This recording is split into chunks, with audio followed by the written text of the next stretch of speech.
እናመሰግናለን። እንግዲህ በዛሬው ዕለት ሁለተኛ ቀኑን የያዘው የዘመቻ አንድነት በአራቱም የአማራ ግዛቶች ማለትም የአማራ ፋኖ በወሎ ቤት አማራ፣ የአማራ ፋኖ በሸዋ፣ የአማራ ፋኖ አንድነት በጎንደርና የአማራ ፋኖ በጎጃም አንድ ላይ በመሆን ከፍተኛ ውጊያ እያደረጉ በርካታ አስደናቂ ጀብዶዎች እየተፈጸሙ እንዳለ በተከታታይ መረጃዎች እየደረሱን ይገኛሉ። በዛሬው ዕለት እንግዲህ የአማራ ፋኖ በጎጃም የህዝብ ግንኙነት መምሪያ ኃላፊ አርበኛ ማርሸት ፀሐዩ፣ የአማራ ፋኖ በወሎ የህዝብ ግንኙነት መምሪያ ኃላፊ አርበኛ አበበ ፈንታው፣ የአማራ ፋኖ አንድነት በጎንደር የህዝብ ግንኙነት መምሪያ ኃላፊ አርበኛ ዮሐንስ ንጉሱ አብረውናሉ። የአማራ ፋኖ በሸዋ የህዝብ ግንኙነት ኃላፊ አርበኛ ዶክተር አብደላ እንግዲህ በዛሬው ዕለት አልተገኘም። ያልተገኘበት ዋነኛ ምክንያት የኢንተርኔት መቆራረጥና የመስመር መበላሸት ተከትሎ ነው። እንግዲህ በዛሬው ዕለት አጠቃላይ በሁሉም ቀጠና ውጊያዎች እየተደረጉ እንደሆነ እየሰማን እንገኛለን። የሁላችሁንም ሪፖርት ቀዳሚ ጥያቄ አድርጌን ላንሳና ከአርበኛ ዮሐንስ ንጉሱ ከአማራ ፋኖ አንድነት በጎንደር ከሱን ጀምር። ከዛ ቀጥሎ የአማራ ፋኖ በጎጃም አርበኛ ማርሸት ፀሐዩ፣ በመቀጠል ሶስታችሁም አርበኛ አበበ ፈንታው በተከታታይ እንሰማና ሌሎች ጥያቄዎችን አስቀጥለን እንሄዳለን። አርበኛ ዮሐንስ ካንተን ጀምር።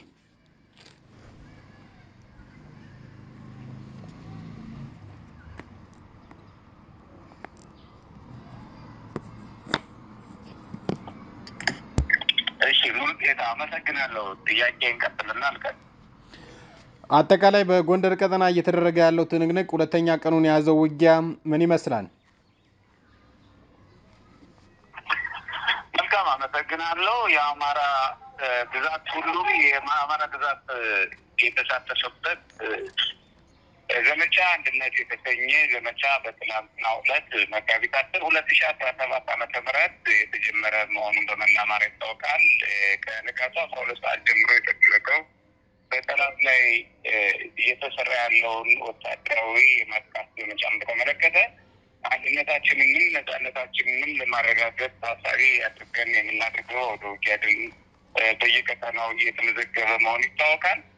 በአይነቱ ለየት ያለ የአንድነትና የነጻነት ወደ ውጊያ እያደረግን እንደሆነም በተመሳሳይ ይታወቃል እና በጎንደር ቀጠና በአብዛኛው ቀጠና በደቡብ የጎንደር ቀጠና እንዲሁም በማዕከላዊና ሰሜን ምዕራብ እንዲሁም በምዕራብ የጎንደር ቀጠናዎች በአብዛኛው ቀጠናዎች ወደ ውጊያዎች አድርገናል።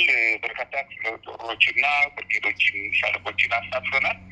በእነዚህ ወደ ውጊያዎች በርካታ የጠላት ኃይል ማለትም እስካሁን በተመዘገበ ከ430 በላይ የጠላት ኃይል በሁለት ቀኑ የአውደ ውጊያ የተደመሰሰ ሲሆን እንዲሁ ከ300 በላይ ደግሞ ቁስለኛ የሆነበትና በርካታ መልኩ ጦር መሳሪያዎችም እንደዚሁ በመቶ የሚቆጠሩ የቡድንና ነፍስ ወከፍ የጦር መሳሪያዎችን የማረክንበት የወገንን ሞራል በእጅጉ ያነሳሳና በተወሰነ የሰው ኃይል ከፍተኛ ድል ማምጣት የሚቻልበት በተለይ በአንድነት ስንነሳ ደግሞ ከፍተኛ መርቂ ውጤት ማምጣት የምንችልበት በአጭር ጊዜ ቀጠናውን ነጻ ወጥተን ነጻ መውጣት የምንችልበት ሁኔታ ያየንበት ነው። በንቅናቄ በእንቅስቃሴ ደረጃና ጥሩ ውጤቶች እየተመዘገቡ ያለበት ሁኔታ ነው ያለው። ሙሉጌታ አመሰግናለሁ። ዝርዝር መረጃዎች የምታጋራን አለ? ምናልባት የዛሬ የትናንቱ በተለያየ ሚዲያዎች የተገለጸ ስለሆነ እንደተጠበቀ ሆኖ በዛሬው ዕለት ሁለተኛውን ቀን በያዘው የዘመቻ አንድነት ድሎችን በጎንደር ግንባር ያሉትን እንደሚከተለው አቀርባለሁ። ሁለተኛ ቀኑን ባስቆጠረው ዘመቻ አንድነት ዛሬ መጋቢት 11 2017 ዓ.ም በአማራ ግዛቶች የተደረጉ የሚገኙ አንድነትና የነጻነት ተጋድሎዎች እንደተጠበቁ ነው። በጎንደር ግንባር የአማራ ፋኖ አንድነት በጎንደር የነይታው ከ12ኛ ኮር በምዕራባዊ የጎንደር ቀጠና ከንጋቱ 12 ሰዓት ጀምሮ በሶስት ወረዳዎች በሶስት የውጊያ ግንባር ጠላትን በመደምሰስ የአውደ ውጊያ ድሎችን መጎናጸፍ ችለናል። በተለይ አለፋ ወረዳ አጸደ ማርያም ከተማ ሰፍሮ በነበረ የጠላት ኃይል ላይ ከንጋቱ 12 ሰዓት ጀምሮ የድምሰሳ ውጊያ የተካሄደ ሲሆን በጠላት ላይ ከ45 በላይ የተደመሰሰበት እንዲሁም ከ22 በላይ የቆሰለና ከጥቅም ውጭ የሆነበትን ውጊያዎች እንዲሁም በቀጠና ወታደራዊ እንቅስቃሴ ተጠናክሮ የቀጠሉበት ሁኔታ አለ። ውጊያ ግንባሩ የአድዋ ቁጥጥር ብርጌዶችና በተለይ ንቃት ጮራና ራስ አሞራው ተወራሪ ሻለቃን ኮማንዶ ሻለቃን ጨምሮ የተደረገው ውጊያ ነው ማለት ነው። በአለፋ ወረዳ ማለት ነው። ሌላኛው ወረዳ በቋራ ወረዳ በሙር በተሰኘ ከተማ እና አቅራቢያ በተደረገ የማጥቃት ኦፕሬሽን በተመሳሳይ የአማራ ፋኖ አንድነት በጎንደር የመይሳው ካሳ ሁለተኛ ኮር የአድዋ ክፍለ ጦር እንዲሁም የቋራው ሜላ ክፍለ ጦር እና አጠናዋሴ ክፍለ ጦር 3 ክፍለ ጦሮች ልዩ ልዩ ሻለቃና ብርጌዶችን በማጣመር እየተደረገ አውደ ውጊያ አለ። በዚህ ጠላት ከፍሮ የነበረበትን ቀጠና በመክበብ ከፍተኛ ጉዳት ማድረስና የተቻለበት ሲሆን የመደምሰስና የመበተን ተግባሮች ተፈጽመዋል። ከ30 በላይ የተደመሰሰ እንዲሁም ከ20 በላይ የቆሰለና ከጥቅምቅ የሆነ ተመዝግቧል። በዚህ ግንባር ሌላኛው ሶስተኛው ግንባር የነበረው በምዕራብ ቀጠና በመተማ ወረዳ ነው። ከመተማ ከተማና ወዲ ገምዙ መካከል ጣሊያን ድልድይ በተባለ ልዩ ቦታ ይህ ደግሞ የመይሳው ካሳ ኮር ወይም ሁለተኛ ኮር ዋሴ ክፍለ ጦር ወሰደ የተፈሳሰ ከ20 በላይ የተደመሰሰና ከ30 በላይ ቁስለኛ የተደረገበትን ውጊያ ማድረግ የተቻለበት ነው። በሌላ በኩል በትናንት ምሽትና ዛሬ ተቆራርጠው በደረሱ ጠላት ላይ በደረሱ ጉዳቶች በማዕከላዊ ጎንደር ቀጠና ገለጻ አርቢ ሽጎ በነበረ ገዳይ ታጣቂ ላይ የጎንደር የመሻክለ ጦር የአጓን ቴዎድሮስ ብርጌድ እና የጎንደር ብርጌድ ሁለት ሻለቆች በወሰዱት ኦፕሬሽን ለጊዜው ቁጥሩ ከተመሳሳይ በጎንደር ዙሪያ ወረዳ መንግሮና ማክሰኝት ቀጫ መስመር ተነቃፍቶ የነበረው የአማራ ፋኖ አንድነት በጎንደር የጎንደር ጋሻ ጦር ቃኘ ብርጌድ፣ ጎንደር ብርጌድ፣ ታድሎ ብርሃን ጦር እና ብርጌዶች ጨምሮ ጥቁር አንበሳ ብርጌድ በመጣመር በሶስት ቦታዎች ላይ ቆራርጦ የመምታት በጥናት ላይ ሰብአዊና ቁሳዊ እንዲሁም ስነልቦናዊ ጥቃት ግን ማሳካት የተቻለበት አውደ ውጊያ ድል የተመዘገበበት ሆኖ በትናንቱ ምሽት የመረጃ ሰዓታችን ያላቀረብነው መረጃ ነው። ለአማራ ፋኖ አንድነት ኃይልና የአማራ ፋኖ አንድነት በጎንደር ህዝብ ግንኙነት መምሪያ ኃላፊ አርበኛ ንጉስ ነኝ። አመሰግናለሁ። እሺ አርበኛ ዮሐንስ ንጉሱ እናመሰግናለን። አትውጣ ጠብቀን። አርበኛ ማርሸት ፀሐዩ የአማራ ፋኖ በጎጃም የህዝብ ግንኙነት መምሪያ ኃላፊ፣ በእናንተ በኩል ሁለተኛ ቀኑን በያዘው ውጊያ የተገኙ ድሎችና ዝርዝር መረጃዎች። አመሰግናለሁ ሙሉጌታ። እንግዲህ በመጀመሪያ ሚዲያዎች ሰብሰብ ብላችሁ እኛም በአራት ክፍለ ሀገር ያለን የፋኖ አደረጃጀት የህዝብ ግንኙነት ኃላፊዎች ሰብሰብ ብለን እዚህ መግለጫ መስጠታችን የትግሉ አደረጃጀትና የትግሉ ጠቅላላ የእድገት ቁመናው የመጨረሻ ጣሪያ ላይ እንደደረሰና ትልቅ ተስፋ ሰጪ እንደሆነ የሚያሳይ መሆኑን መግለጽ እፈልጋለሁ። እንደ አማራ ፋኖ በጎጃም የደስታ ስሜት ይሰማናል። እንግዲህ በዘመቻ አንድነት እንደሚታወቀው ከትናንትና ቀን 10 2017 ዓ.ም የጀመረ ነው። የአማራ ፋኖ በጎጃም በትናንትናው ዕለት በ35 ቦታዎች ላይ ባደረገው ውጊያ ትናንት ከገለጽነው ከ1100 በላይ በሚል ነበረ ትናንት የገለጽነው። ዛሬ በደረሰን ዳታ ተጨማሪ 2 ወታደራዊ መኮንኖች፣ 1 ኮሎኔል ደብረ ማርቆስ ላይ፣ 1 አድማ ብተና ጅጋ ላይ አመራሮች ተደምስሰው በዛሬው ዕለት ህይወታቸው ማለፉን መግለጽ እፈልጋለሁ። በአጠቃላይ በትናንትናው ዕለት በቀን 10 በተደረገ 35 ቦታ ላይ ባደረግነው ውጊያ የተደመሰሰው የጠላት ብዛት ከ1500 እንደበለጠ ለማወቅ ችለናል። ያደረ መረጃ ነው። በዛሬው ዕለት እንግዲህ የአማራ ፋኖ በጎጃም በ5 ቦታዎች ላይ ነው አውደ ውጊያ ያደረገው።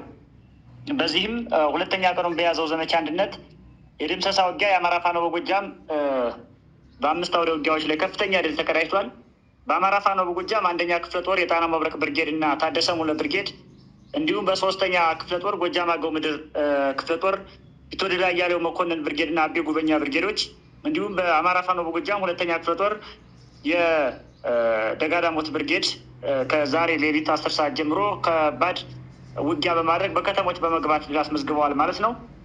በዚህም 1ኛ ክፍለ ጦር ታደሰ ሙለ ብርጌድ መራዊ ከተማና ገርጨጭ ከተሞች ላይ በመግባት ታደሰ ሙለ ብርጌድ መራዊ ከተማ ላይ 50 የጠላት ኃይል ሙት አድርጓል፣ 60 ቁስለኛ አድርጓል፣ 10 እግረኛ ተዋጊ ማርኳል፣ 2 ብሬን፣ 1 ስናይፐር፣ 20 ክላሽንኮቭ እና 1200 የተቆጠረ ጥይት ማርኳል።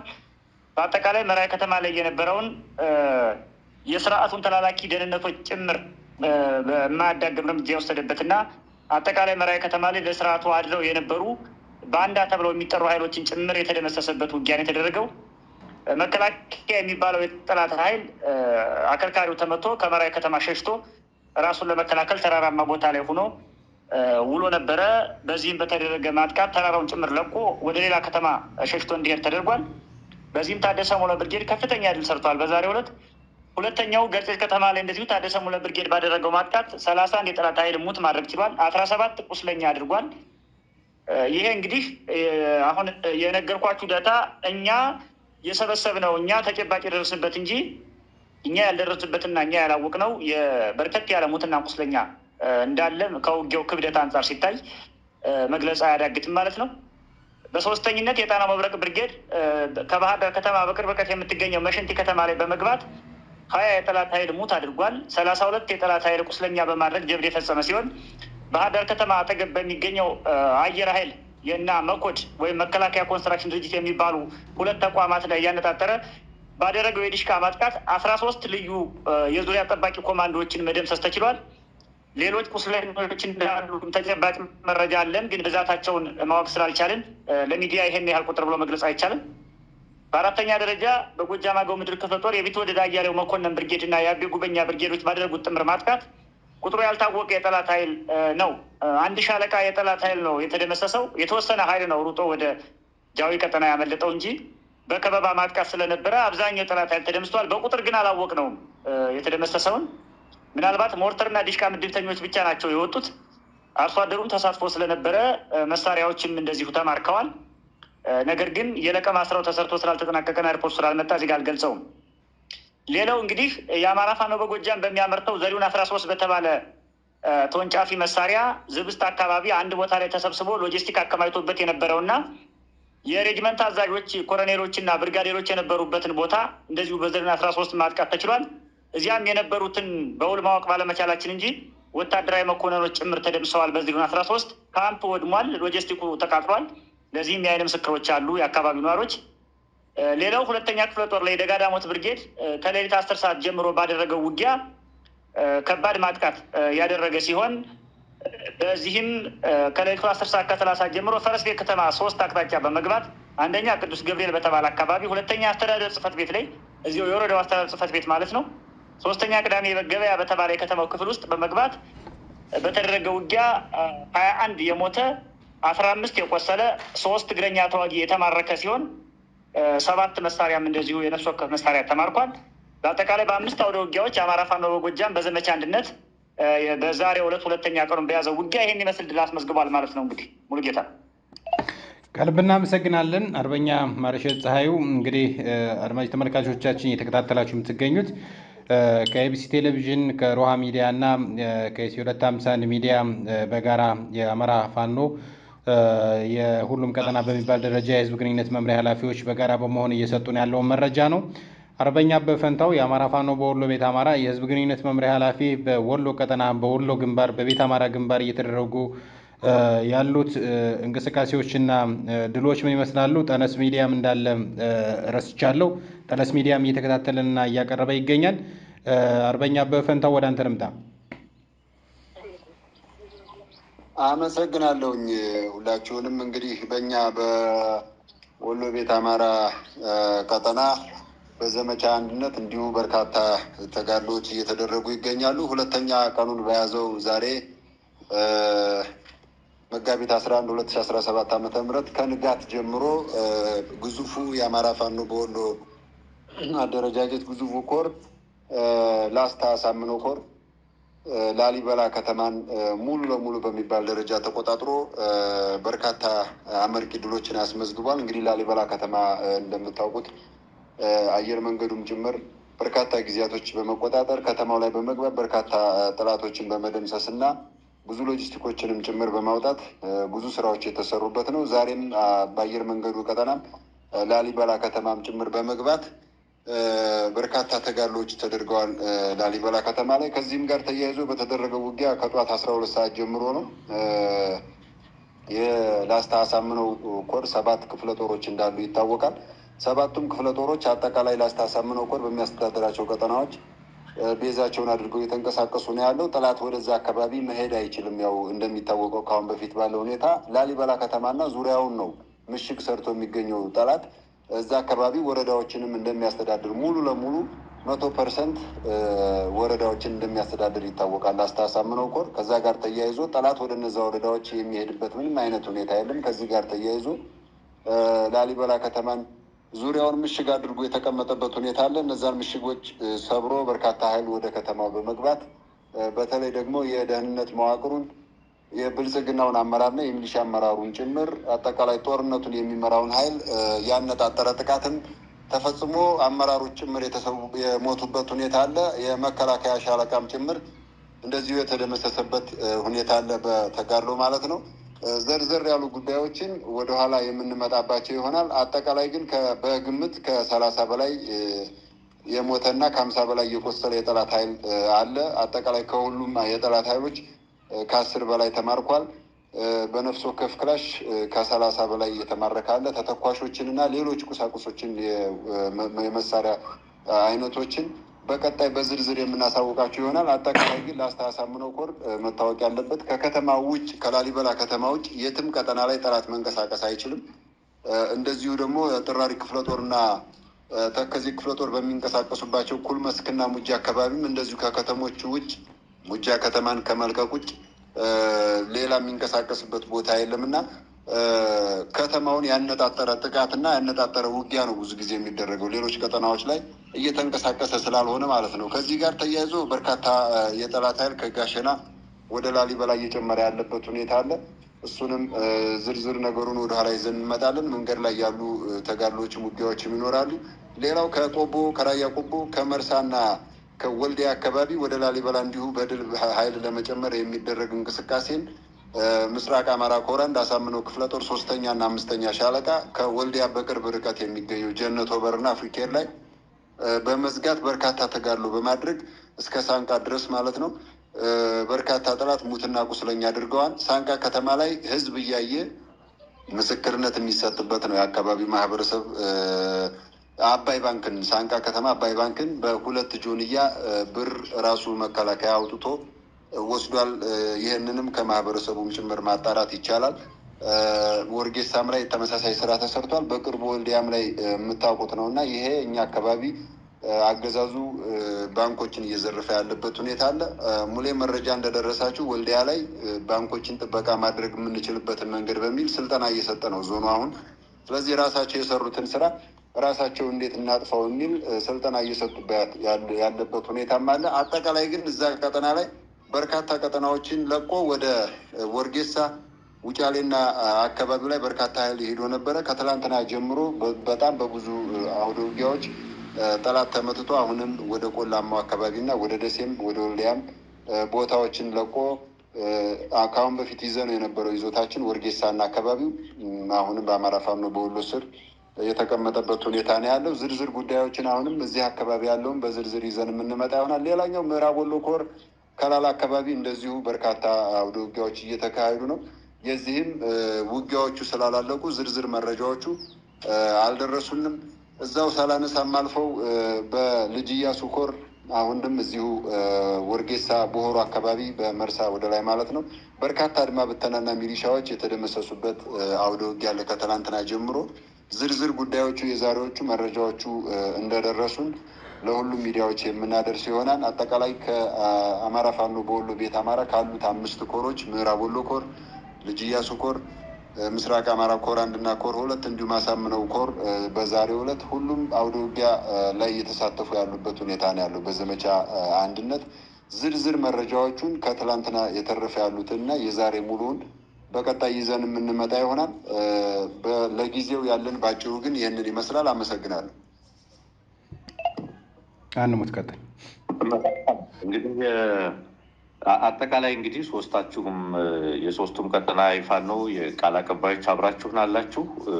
በዚህ መንገድ መገናኛ ብዙኃን ተሰባስበው የአውደ ውጊያው የፋኖ ቀጠና ቃል አቀባዮችም እንደዚሁ በጋራ ሆነን የሚሰጥ ቃለ መጠይቅ ነው፣ የሚሰጥ መግለጫ ነው። ይሄ እውነትም ዘመቻ አንድነትን በሚዲያው ዘርፍም የሚያሳይ ነው ብዬ ነው የምገልጸው። ስለሆነም በዚህ ደስተኛ ነኝ። አጠቃላይ ለሁላችሁም የሚሆን አንድ ጥያቄ ላንሳ። ይሄ ዘመቻ አንድነት አንደኛ ለእናንተ ለትግሉ ምን ትርጉም አለው? ደጋፊው እና የትግሉ አካል የሆነው ሌላው የአማራ ማህበራዊ ኃይልስ እንዴት እንዲመለከተው ትፈልጋላችሁ? ምን ማለት ነው የሚለውን እስኪ ሀሳብ ስጡበት። ዮሐንስ ካንተ እንጀምር።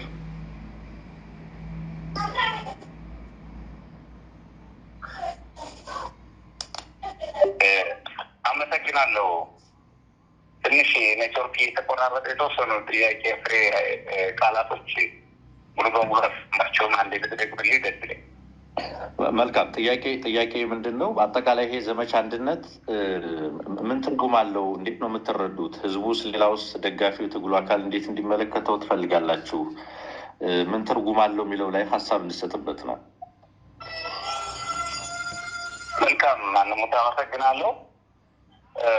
እኛ የተረዳ ነው ወይም ደግሞ መጀመሪያ ማስቀደም ወደዚህ የአንድነት ዘመቻ እንዲደረግ ወስነን ስንገባ የእቅዱ አካል አንድነትን መስበክ፣ በተግባርም አንድ ሆኖ በጠላት ላይ ክንድን ማሳረፍ መቻልን ነው ትርጉሙ። ዋናው ፍሬ ነገሩ ከዚህ አካባቢ የሚያጠነጥኑ ነው።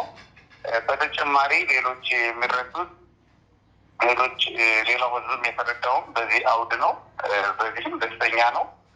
አንድ ሆኖልን አንድ ተቋም ተሰርታችሁ ቅረቡልን፣ ሰራዊቱም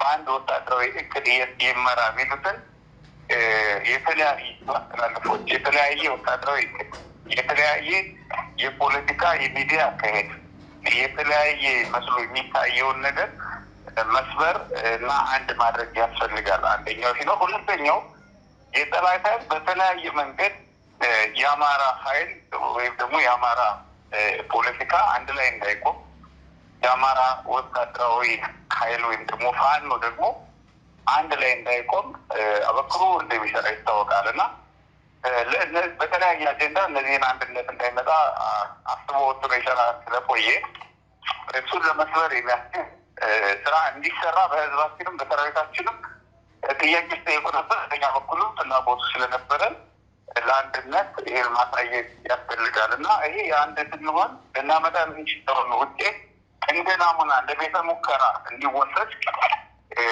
ያስፈልጋል። በዚህ ልክ ነው የምንረዳው። ማስረዳት የምንፈልገውን በእኔ በኩል በእኔ ያገላለጽ ልክ በዚህ ነው። በቀጣይ የህብረተሰቡ ወይም ህዝቡን የተረዳ ነው እንዴት መረዳት አለበት ለሚለው እንዲረዳ እንዳስፈልገው መረዳት ብቻ ሳይሆን እንዲሳተፍ አካል እንዲሆን በመክሪቱ፣ በሙያው፣ በጊዜው፣ በገንዘቡ፣ በጉልበቱ፣ በሁሉ ነገር በእንደዚህ አይነት የአንድነት ጉዳዮች ውስጥ እንዲሳተፍ አማራዊ ጥሪ ነው። በዚህ አጋጣሚ አስረግጠን የምንናገረው የምንጠራው ምክንያት አማራ አንድ ሲሆን እንደሚያሸንፍ ሁሉም ሰው ያውቃል፣ ጠላትም ያውቃል። ስለዚህ አንድ ሆነን የማሸንፍን አማራጭ ከመረዳት የዘለለ ያለፈ አቋም ይዞ ለአንድነት ቀና የሆነ ትብብር እንዲያደርግ በመክሪቱ በሙያው ደግሞ ሁሉም አስተዋጽኦ እንዲኖረው ነው የሚያስፈልገው ብለን የምናስበው። አንሞት አመሰግናል። እዚሁ ላይ ፋኖ ማረሸት የአንተን አተያይ እስኪ ይሄ ዘመቻ አንድነት ምን ማለት ነው? እግረ መንገድህን የህዝቡ ውስጥ ተግባራዊ ተሳትፎ እንዴት ይሁን? የተለያዩ የአማራ ማህበራዊ ኃይሎች በምን መንገድ ተግባራዊ ተሳትፎ አጠቃላይ ትርጉሙ ግን ምንድን በእናንተ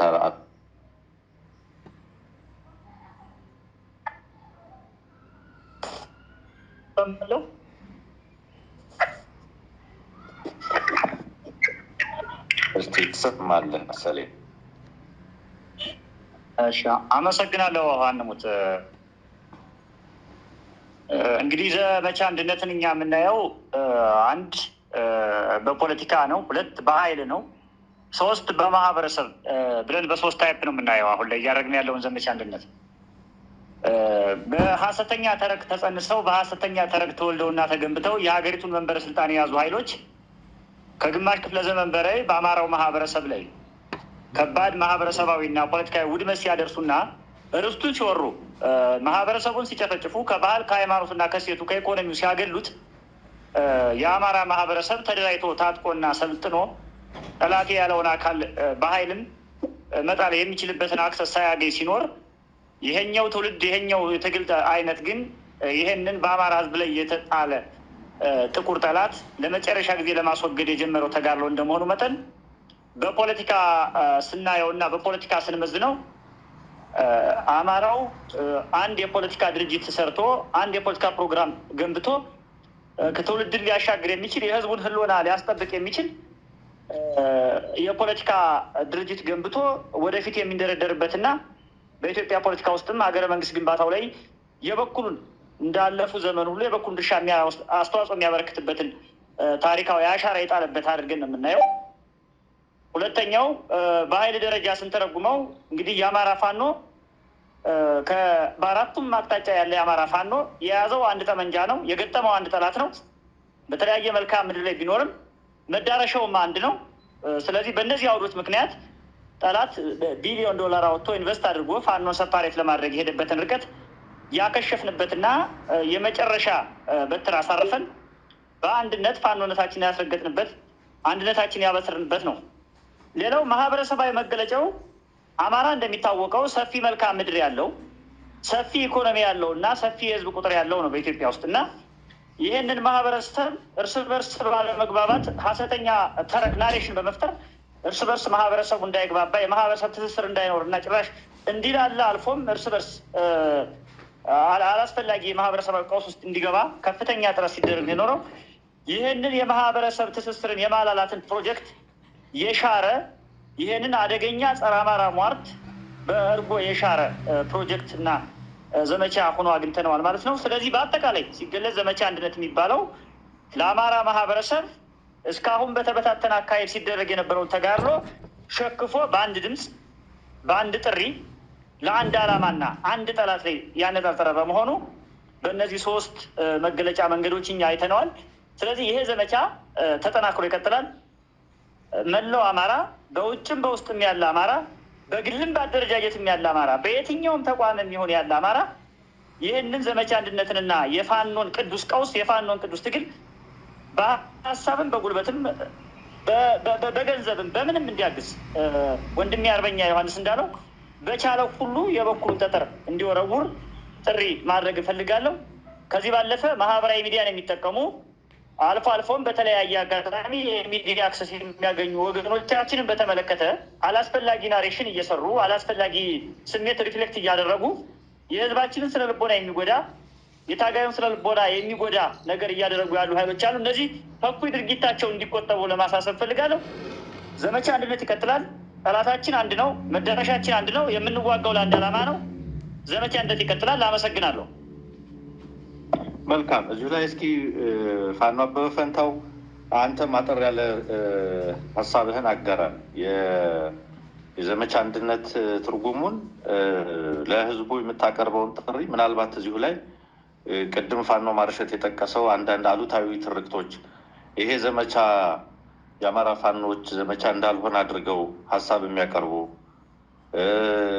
ሌላ ዓላማ ያለው በማስመሰል በአማራ ወንድሞች ላይ የተከፈተ ወይም የሀሳብ ልዩነት ባላቸው የፋኖ ቡድኖች ላይ የተከፈተ የታወጀ ዘመቻ አስመስለው በአመራር በህዝብ ወኪል ደረጃ ያሉ ግለሰቦች ሳይቀሩ ሀሳብ ሲሰጡ ነበርና ይህንን ጨምረ ሀሳብህን ብትሰጠን። አመሰግናለሁ። ያው እንግዲህ በዘመቻ አንድነት በአውደ ውጊያው በኩል በርካታ ስራዎችን የሰራንበት ነው። ከአሁን በፊት እንደምታውቁት እንግዲህ ወደ 2 ዓመቱ እየመጣ ነው የአማራ ህዝብ የህልውና ተጋድሎ የትጥቅ ትግሉ ማለት ነው። በዚህ ተጋድሎ በርካታ ጠላታችን የተዳከመበት ሁኔታ አለ፣ የተሰላቸበት ሁኔታ አለ። የጠላት መከላከያ የሚባለው የዙፋን ጠባቂው ሰራዊት ማለት ነው በብዙ መንገድ የተዳከመበት ጓዳዊነት የሚባል ነገር የሌለው በብዙ መንገድ ያዳከምንበት ሁኔታ አለ። በብዙ መስፈርቶች በብዙ መገለጫዎች ያን የተዳከመ ኃይል ከአንዱ ቀጠና ወደ አንዱ ቀጠና ሰራዊት እንዳያቀናንስና እንዳይዋጋ ለምሳሌ ከጎጃም ወደ ወሎ፣ ከጎጃም ወደ ሸዋ፣ ከሸዋ ወደ ወሎ፣ ከወሎ ወደ ጎንደር፣ ከጎንደር ወደ ወሎ ኃይል እያቀናነሰ ማዕከል የሆኑ ቦታዎችን መርጦ ነው የሚዋጋው። በርካታ ሰራዊቱን አፍርሰንበታል። ያው ሳትዋጋ ንገስ በሚለው በማስኮብለል ዓላማ ስለሌለው አጀንዳ ስለሌለው ጦርነት ስለሰለቸው ሰራዊቱ በብዙ መባ ነው እየተዋጋ ያለው በተለይ አመራሮቹ ከፍተኛ ጄኔራሎቹ እንደምታውቁት እና ይህንን የተዳከመ ኃይል በጋራ ዘመቻ በማወጃችን ከአንዱ ቀጠና ወደ አንዱ ቀጠና ኃይል እንዳያቀናንስ በማድረግ በመገደብ በማቀብ ጠላታችንን የመታንበትና ሙሉ ለሙሉ ከአማራ ክልል ከሚባለውም አጽድተን ልናስወጣ የምንችልበትም ሂደት ከወዲሁ ያሳየንበት እኛም ሰራዊታችንም ታጋያችንም ህዝባችንም ጠላታችንም ያየበትና በቀጣይ በእኛ በኩል መስራት ያለብንን በርካታ ስራዎች የሚቀረንን አንድ ግዙፍ ስራ እሱን ከጨረስን ግን ለምንፈልገው ዓላማ የምንደርስበት መንገድ በጣም ቅርብ መሆኑን ያሳየንበት ነው። በአውደ ውጊያው ጠላት በጣም ነው የተመታው። ይሄ ደግሞ ከአሁን በፊት አዳክመነው ነበር እንዳልኳችሁ። አሁን በአንድ ላይ ደግሞ ዘመቻ ሲታወጅ ይሄንን አሳይተናል። ቀጣይ ደግሞ በመሪ ድርጅት በአንድ ወታደራዊ መሪ በአንድ ዘመቻ አጠቃላይ መላው አማራ ላይ ውጊያ የሚከፈትበት ሁኔታ ሲፈጠር ሙሉ ለሙሉ በርካታ ስራዎችን የምንሰራበት ሁኔታ እንዳለ ያሳየንበት ነው። በፖለቲካው መስክ ደግሞ አማራ ባለፉት 40 ዓመታት 50 ዓመታት በጀት ተመድቦ ድርጅት እንዳይኖረው በመሪ ድርጅት ህዝባችንን እንዳያታግሉ ብቅ ያለውን በሙሉ በሴራም በምንም እየተመታ ህዝባችን ጀግና ህዝብ መሪ መፍጠር መሪ ማብቀል የሚችል ለራሱ ቀርቶ ለኢትዮጵያ ከኢትዮጵያ አልፎ ለአፍሪካ ለዓለም ሰላም ለሁሉም በሁሉም ረገድ ማቅረብ የሚችል እና ብዙ አበርክቶ ያለው ህዝባችን አቅም እንደሌለው ምንም ነገር እንደሌለው ተደርጎ በበርካታ ጸረ አማራ ጸረ ኢትዮጵያ ኃይሎች ብዙ ስራ ተሰርቶብናል። ይሄ ትውልድ ደግሞ ያን መሻገር የሚችል እንደሆነ የምናሳይበት ነው። በተለይ በዘመቻ አንድነት ጠላቶቻችንን በግልጽ ያወቅንበት አማራ መስለው ከአማራ አብራክ የወጡ መስለው ባህር ማዶም አገር ውስጥም ሆነው ያልሆነ ናሬሽን ያልሆነ ትርክት ሲናገሩ ሲጽፉ ሲተርኩ ያየንበት ሁኔታ አለ። እንደጠቀሳችሁት ወንድሞቼ እጅግ በጣም ያሳፍራል። ይሄንን ግልጽ አድርጎ ለአማራ እናቶች ለአማራ ገበሬ ለወጡበት ማህበረሰብ ማስገንዘብ ለህዝባችን በውስጥም በውጭ ማስገንዘብ ማሳወቅ ያስፈልጋል። ከዛ አንጻር ስራዎችን እንሰራለን። በዚህ አጋጣሚ ፋኖ ራሱን ችሎ ነው የቆመው። ከአማራ እናት ከአማራ ገበሬ ከአማራ ህዝብ በውጭም በውስጥም ውጭ ከኢትዮጵያውያን ድጋፍ ውጭ አልፎ አልፎ ካለው ውጭ ማለት ነው እራሱን ችሎ የቆመ ኃይል ነው። ከየትኛውም ኃይል ምንም ተደጉሞ ምንም ተደግፎ አይደለም። የራሱ የሆነ ዓላማ አለው። ህልውናውን ለማረጋገጥ አትግደሉኝ ብሎ የወጣ ኃይል ነው። የማንንም አጀንዳ ተሸክሞ አልወጣምና እንደዛ ያስመስለው ናሬሽን የሚሰራው ነገር እጅግ በጣም የሚያሳዝን ለሚሰሩት ደግሞ እጅግ የሚያሳፍር በጅምላ በድሮን ከሚጨፈጨፍ የአማራ ገበሬ ላይ ህፃናቶች፣ አዛውንቶች ላይ እንደዚህ አይነት ፖለቲካና ቁማር መቆመር እጅግ በጣም የሚያሳፍር የሚያሳዝን ምናልባትም ይህንን ያየ ነው በአማራ ህዝብ እና በአማራ ህዝብ ትግል ነው ብል ማጋነን አይሆንብኝም። ካየናቸው በጣም የተለየ ነው። ከዚህ ህዝብ ላይ እንደዚህ አይነት ቁማር የሚሰራ እንደዚህ አይነት ትርክት የሚሰራ የህዝብ ወኪል ነን የድርጅት ወኪል ነን የሚሉም ሁሉ እንዳየን እንዳስተዋልን ታዝበናል እና ይህንን ሁሉ ተሻግረን ይህንን ሁሉ አራግፈን የአማራን ህዝብ ህልውና ለማረጋገጥ ነው የወጣ ነው። በዘመቻ አንድነት እሱን አሳይተናል። ሰሞኑንም በሚቀጥለው በርካታ ስራዎችን በመስራት እሱን እናሳያለን። ከውስጣችን ያለን አረምም እሾህም ነቅለን ዋናውን ጠላታችንንም ጭምር ገርስሰን ለድል እንደምንበቃ አንጠራጠርም። በዘመቻ አንድነት በአውደ ውጊያ በወታደራዊ ዘርፉም በፖለቲካው መስክም በርካታ ስራዎችን የሰራንበት ነው። ከአሁን በፊት ወንድሞቼ እንደጠቀሱት ህዝብ ግንኙነቶች፣ የቀጠናው ሰብሳቢዎች፣ ዘመቻዎች፣ ወታደራዊ አዛዦች፣ የውጭ ግንኙነቶች እና ሌሎች መዋቅሮችም ጭምር እርስ በርስ እየተገናኘን ቀጠናዊ ትስስርም ጭምር እየሰራን ያለንበት ሁኔታ አለ። ይሄ ማለት አማራ መሪ ድርጅት ሊኖረው ምንድን ነው የቀረው? ድርጅቱን ስያሜውን ይፋ ማድረግና መሪዎቹን ማሳወቅ ነው ለህዝባችን። በዛ ደረጃ እንደሆነ በእርግጠኝነት መናገር ይቻላል። ይህንን ደግሞ ከእግዚአብሔር ጋር በቅርቡ ማረጋገጥ እንደምንችል በዘመቻ አንድነት እያሳየን ነው። አሁንም እናሳያለን። ተጠናክሮ ይቀጥላል። አመሰግናለሁ። መልካም። ምናልባት አመሰግናለሁ። እኔ እንኳን ጥያቄ ሳይሆን እንደው እንደ ማጠቃለያ በመጀመሪያ ምስጋና በዚህ አጋጣሚ መግለጽ እፈልጋለሁ። ካላችሁ ጊዜ ላይ ካላችሁ የስራ ጫና ላይ እንደዚህ በአንድነት በሚዲያዎች በጠራ ነው መግለጫ ላይ ተገኝታችሁ ሀሳባችሁን ስለሰጣችሁን በጣም እናመሰግናለን። ይሄ ሊቀጥል የሚገባ ነገር ነው። እኛም በምንፈለግበት ቦታ ሁሉ ለመገኘት ዝግጁ መሆናችንን መግለጽ እፈልጋለሁ።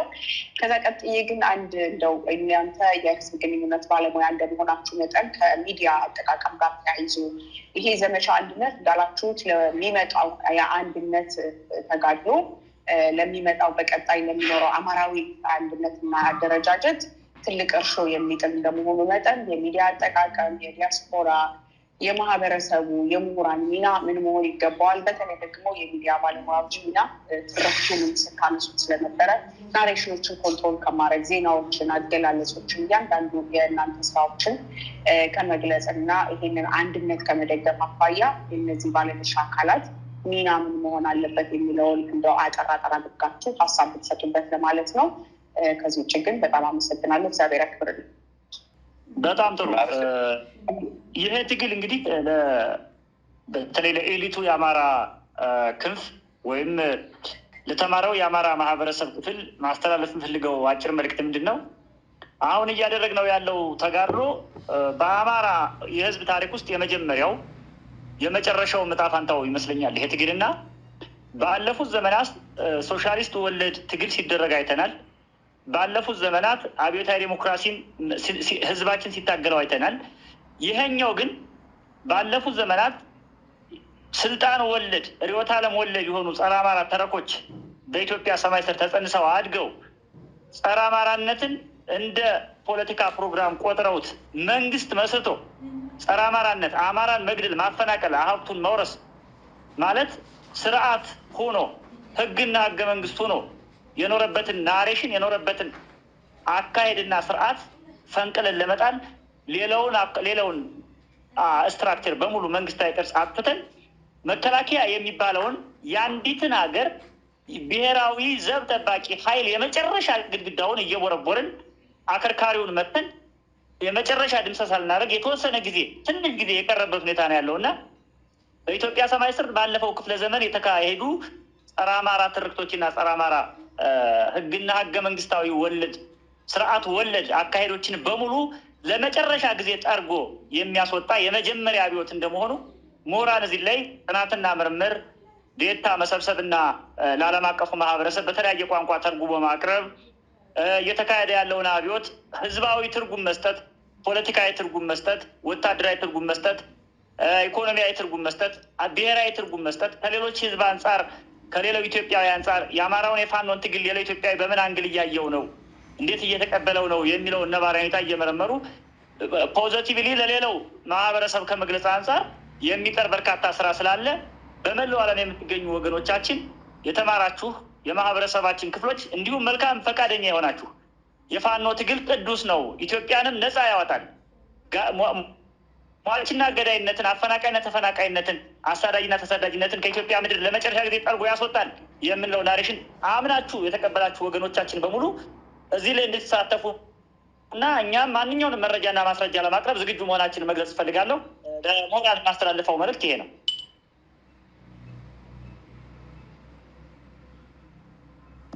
መልካም። ዮሐንስና አቤ የማዕዛን ጥያቄ አጠር አድርጋችሁ መልሱልን፣ የማጠቃለያ ሀሳብ ስለሆነ።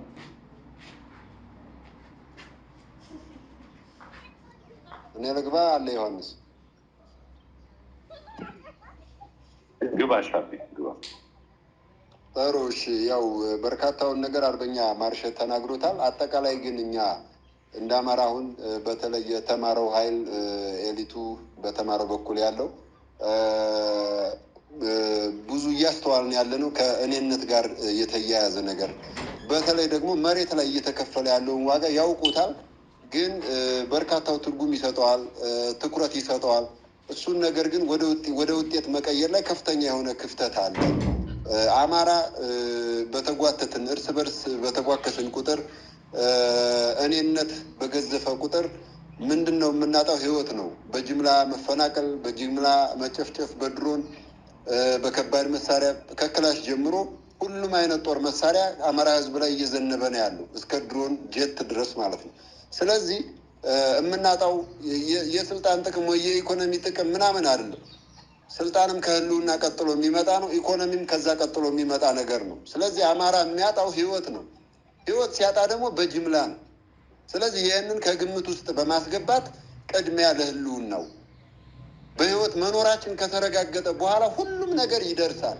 ስለዚህ እሱን ትኩረት ሰጥቶ የአማራ ምሁራኖች በሀገር ውስጥም በውጭም ያሉት ለአንድነቱ ከፍተኛ የሆነ አስተዋጽኦ እንዲያደርጉ ሌላው ናሬሽን አጠቃላይ ባለፉት ዘመናትም አሁን በያዝነው ትግልም ወደፊትም ከሚመጣው አንጻር ፋኖ የተሻለ ነገር ማምጣት ይችላል። የአማራን ህዝብ ህልውና አረጋግጦ ኢትዮጵያ ውስጥ ሁሉም ኢትዮጵያውያኖች ቁጭ ብለው በጠረጴዛ ዙሪያ ተነጋግረው የሀገራቸው ባለቤት የሚሆኑበት እንደቀደመው ሁሉ አብረው የሚኖሩበትን ጊዜ ማምጣት የሚችሉበትን ምዕራፍ ማመቻቸት ይችላል ፋኖ። በሱ እርግጠኛ መሆን ይቻላል። አማራው ብቻ ሳይሆን ሁሉም ኢትዮጵያውያኖች እንዲያምኑን እንፈልጋለን። ዓለም አቀፉ ማህበረሰብ እንዲያምንን እንፈልጋለን።